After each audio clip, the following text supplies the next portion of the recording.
Chapter 29. Just attack. Karnak looked out over the land below the ridge, able to make out only a few structures in the darkness. Karnak pictured the layout of the camp below that Kate and Sierra had drawn during the briefing. The one thing that was unknown and vital to the success of the mission was the number of personnel guarding the camp. Prior to the last few months, a mission wouldn't have moved forward without that key information. This mission didn't allow for time to verify the numbers given by Carter. The men and women held there needed to be freed. Karnak could barely make out the larger of the buildings that housed the veterans and most likely law enforcement who wouldn't play along. "Robert, can you hit a target this far away? It looks to be over 1,000 yards. Robert was lying on the ground beside Karnak, looking over the edge of the bluff. "It might be over 1,000 yards in a straight line, but due to the extreme angle from up here, it will probably only be like a 700 to 800-yard shot. In other words, too easy." Robert was confident of his abilities as he looked out into the darkness. Karnak drew a few feet away from the edge of the bluff, dragging a poncho with him. Placing the poncho over his head while keeping close to the ground, Karnak closed his right eye and struck a lighter in his right hand. The poncho kept the light from being seen for miles, and closing one eye prevented both eyes needing to adjust back to the darkness once he had finished checking the time. 5 a.m. Putting out the lighter and removing the poncho, Karnak moved closer to Robert. "What do you need from me before I head down?" Karnak began checking the rope he had tied into a rappelling harness around his waist. "All I need is more light to calculate the distance, and we'll be good to go." Robert looked from Karnak to 3 of his liberators, and then back to Karnak. "There will be plenty of light in about 30 minutes. Just be ready to take the guards out in the towers first," Karnak said, thinking back to the prior morning when he had awoken early to watch the darkness fade away. By doing so, he had a greater understanding of the best time for the attack. "Your sister Kate and the other men should be ready to attack soon, so I need to get down there. Remember the guard towers first." Karnak stood and hooked himself to a rope hanging over the side of the cliff. "We have you covered from here." Robert watched Karnak disappear over the edge of the bluff. Kate lay in the tall grass with Sierra and Carlos to her right, and Darian and Mac on her left. Although they hadn't conducted any training together, Kate mused at how well they operated together, with one not having been in the military for decades, the other being a Texas Ranger, and the 2 youngest in or just out of high school. Not a group I would have picked to go into battle with, but I wouldn't want to trade, the Kate thought. "We need to move up to those stacks of containers," Kate said to Sierra, stationed to her right. Looking back to her rear, Kate could barely make out the image of the 50 soldiers in the second line. "Sergeant Barlow," Kate whispered. "Here," his voice whispered back. "We're going to move forward about 100 yards to what looks like stacks of containers. We will use them for cover to begin the attack. Keep 5 meters back." "Roger that." Slowly, Kate rose as she gave a forward wave of her hand in the air, high enough for those on either side to see. Kate moved from the edge of the wood line. Keeping her knees bent and never rising higher than a squat ensured that her body was low to the ground and slightly above the tall grass.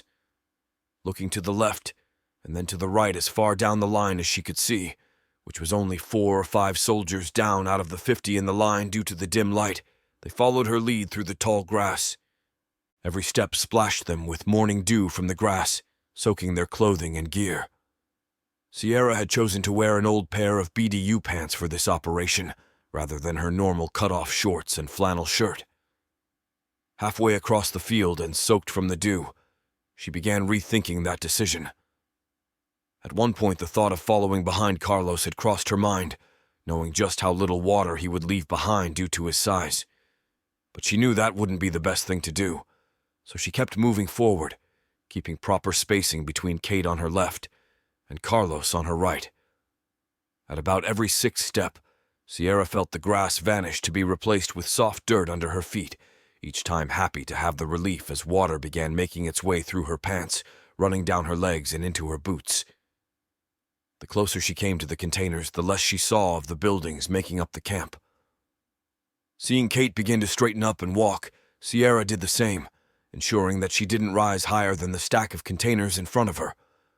Only 20 more yards, Sierra thought, as the smell of something dead took her breath away. With the M4 rifle held in her hands, she couldn't pinch her nose to block out the horrific odor that only grew stronger the closer they came. "What the hell is that?" Sierra asked as they reached the containers. Kate and Mac looked at each other, having smelled the odor before from their time in the military.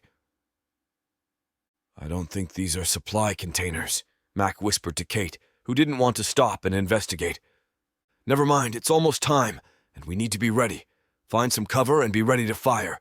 Pass it on down the line," Kate ordered, knowing that they didn't need the distraction the smell would bring. Looking over to Mac, Kate grabbed him by the sleeve and pulled him in close. "Go down the line.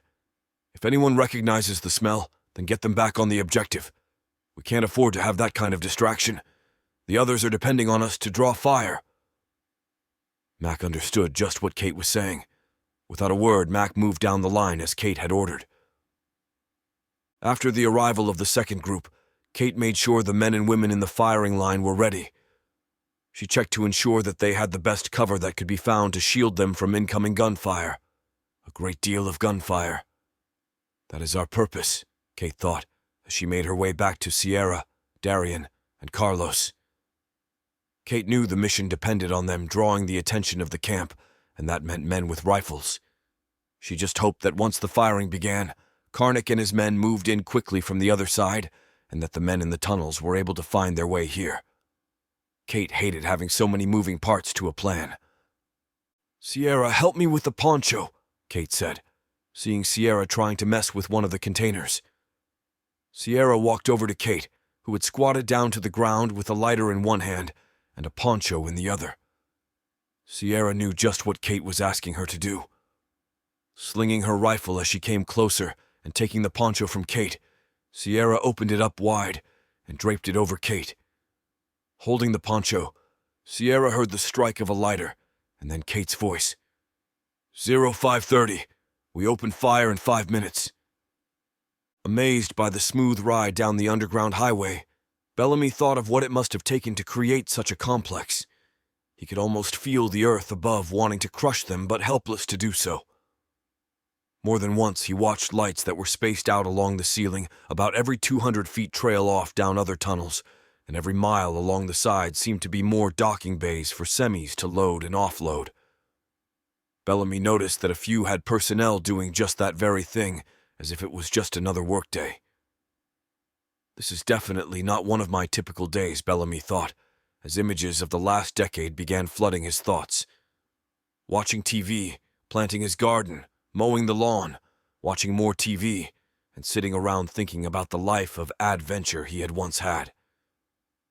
Just as he began feeling sorry for himself, he thought of the last few months, and a smile appeared on his face, though it wasn't that noticeable through all the wrinkles.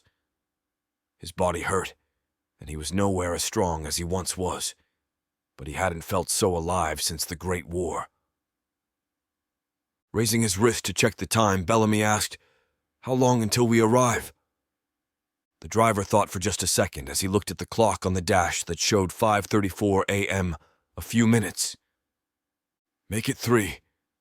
Like I said, not a minute before or after 5:37 a.m., Bellamy reminded him as he bounced the pistol up and down on his thigh. Feeling the truck beginning to labor, Bellamy knew they had to be driving up a hill.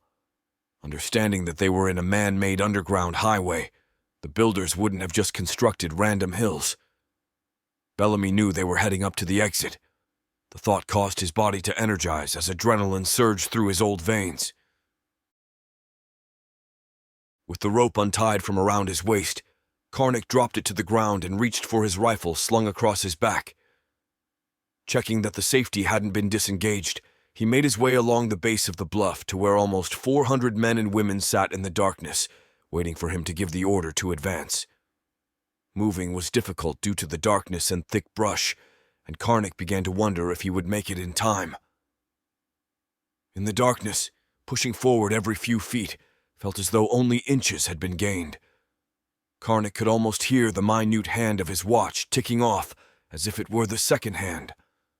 Although he wanted to check the time at this point, he figured it would just be a waste. He knew where he had to be and when he had to be there. Almost falling forward face first, Karnak stumbled as he burst free of the foliage into a mostly dry creek bed. Breathing heavily and turning to his right, Karnak began to pick up his pace. Through the opening in the tree cover above, he knew the light was just right to attack and expected to hear it begin on Kate's side at any time. "Commander!" Karnak stopped and readied his rifle, not sure what he had heard over the wildlife waking up with their morning calls. "Commander, over here." Karnak turned to his left just on the other side of the creek bed and started over, sure of what he had heard the second time. Slowly stepping up the side of the creek bed and keeping a low profile, once at the top, Karnak rose just enough to look around above the grass. Expecting to see hundreds of soldiers and seeing none, Karnak was pleased because he could sense them all around. Looking at the almost 200 yards between where he stood and the fence surrounding the camp, Karnak knew he was going to lose men and women crossing the open area. It was the worst kind of area from which to attack, no cover and all open. Suddenly, Karnak heard rifle fire erupt from the right side of the camp and knew what time it was. 05:35.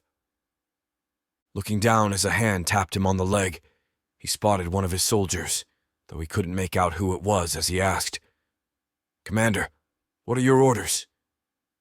Looking into the distance where weapons fire was increasing and the camp guards began to gather on the north side, Karnak answered the soldier, "Just attack."